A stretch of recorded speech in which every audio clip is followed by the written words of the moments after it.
Hi guys, today I'm going to do my book pet peeves. I'm going to try and not make it too ranty, but we'll see.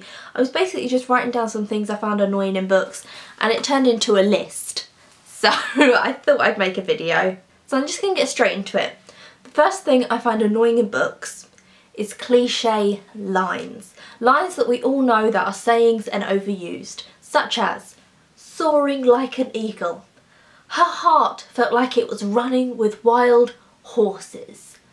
I can't connect with the book because I think it's too cliche. The author hasn't thought of that like originally because it's such an old saying. No. Now this one is to Jane Austen, so get yourself out your grave, sit up, you ready? Okay. Too many characters.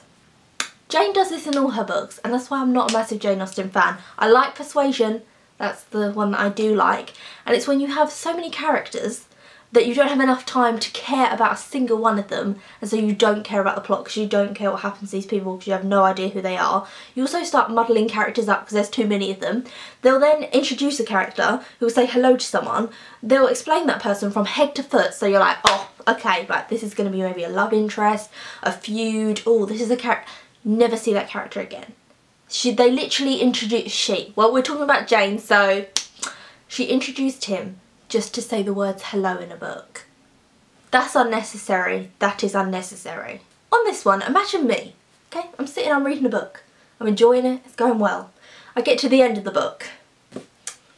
They haven't printed the end. Where's the end of the book gone?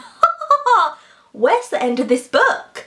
Oh, I better contact the author because they haven't printed an end. There's no end. Cliffhanger endings. Don't rant, Hannah, but this is one of my biggest pet peeves because I feel like I've wasted my time. You couldn't even be bothered to end it. I can't, and I will never read anything from that author again, and what is the point? It's an unfinished book. Now for this one, imagine I'm reading again. I'm enjoying it. I've read chapter 1, I've read chapter 2, I've read chapter 3. And then the start of chapter 4 starts. Oh, that was all a dream. Sorry? So everything that's just happened in the last chapters was a dream. And she awoke. Forget about what happened in those last 4 chapters because it was a dream. It doesn't matter. It's not part of the plot. Anyway, let's carry on. No. I will slam that book shut and throw it in a bin. Books within books. You see this in Misery by Stephen King and you see this in Fangirl by Rainbow Rowell. When someone's got a book and it's got a plot and you're reading it, and then the character within the book is writing a book, and that book is printed in the book that you're reading. No, I didn't ask for Simon's no. No, it's okay, take it back, rip it out and take it back, Rainbow. Now, wasn't today a lovely-icious day? Why don't we cuddle-umptious? I haven't gone mad. Made up words within books that they're not even made up because they're originally words. So they'll take the word like cuddle, and they'll do this in adult fiction as well, cuddle. And they'll say like cuddly-umptious. In children's books, I don't understand because you're trying to get children to read and then you're giving them made up words to read. Words that they're never going to use again. Words that aren't words. That if they write those words at school, they're going to be told that's not a word. No, wrong. Why put it in a children's book? It's just irritating. It's irritating. If you're making up a whole land and it's like fantasy and you're making up your own language, that's fine. I understand it's a very skillful thing. That's completely fine. And come on, your characters speaking like made up English, like weirdness. I get it. That's cool. But when it's just used, I can't live anymore. Now imagine this. I've read a book, it's part of a trilogy. Trilogy. I've read book 1, I've got to know the characters, I'm getting into the story. Oh, that's ended. Good. I pick up book 2, the book in question, you could say, and the characters go on a bit of a journey, and then something's going to happen, but it doesn't happen. Oh, a lot happened there. Book 2. Didn't really learn anything in book 2. Thought something was going to happen, but it didn't. That's odd. Put it down. Book 3! The final in the trilogy. Everything happens. So the thing in book 2 that was gonna that happens, oh, don't worry, that happens. And everything happens and everything's round up. Why was there a book 2? I feel like the majority of trilogies do this. Book 2 is useless. It's filler. There is no need to have a book 2, but it sounds better, instead of saying this is a 2-part book series, it sounds better to say a trilogy. And so nothing happens, oh I'm ranting, but nothing happens in book 2. It is the most pointless read, it is a waste of time. Ah! Stickers printed on books. I think we all know what I'm talking about. Printed onto the books. I'll just leave it there. Imagine this. I'm browsing the web for a book, I choose a book, it gets sent to me, I'm thinking, what could go wrong? What could go wrong? Well, there's a lot that could go wrong, but I'm thinking, yeah, it's gonna be fine. Get the book, yeah, this is the book I ordered, open it up, sorry, what?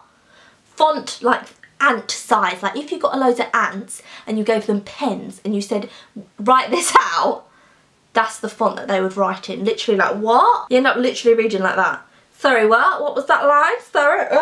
My next pet peeve are the words, this is like, in a bookshop. So you pick up a book and it will say something like, this is like Gone Girl. The new Gone Girl. But it never is.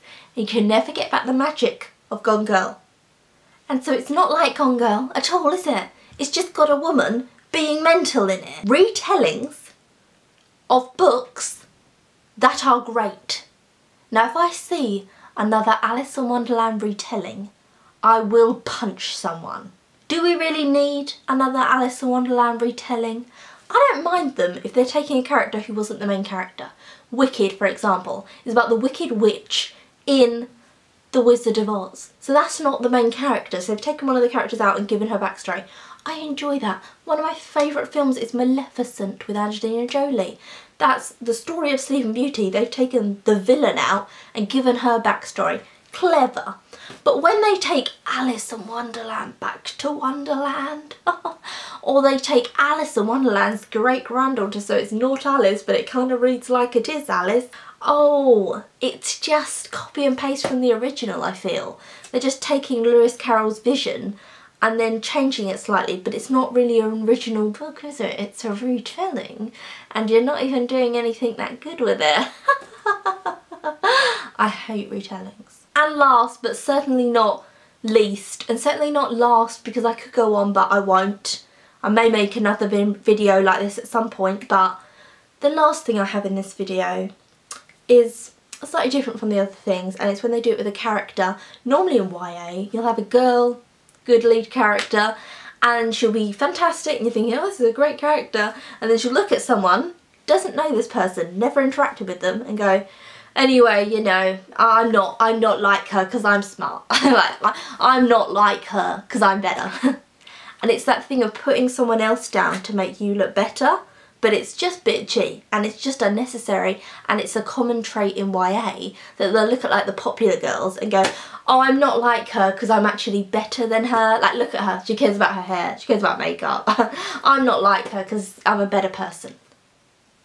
Do you know that girl? Do you know her life? Do you know her books? You've never spoken to her. You don't know her then. You don't know if you're a better person than her. You're not sounding like one.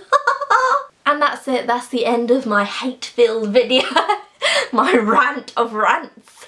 I hope you enjoyed this video. Comment down below if you agree with me or disagree with me on some, or what your pet peeves of books are. This is like therapy, just letting out all the negativity into the world so that maybe authors can learn. So until next time, I'll see you again for another video.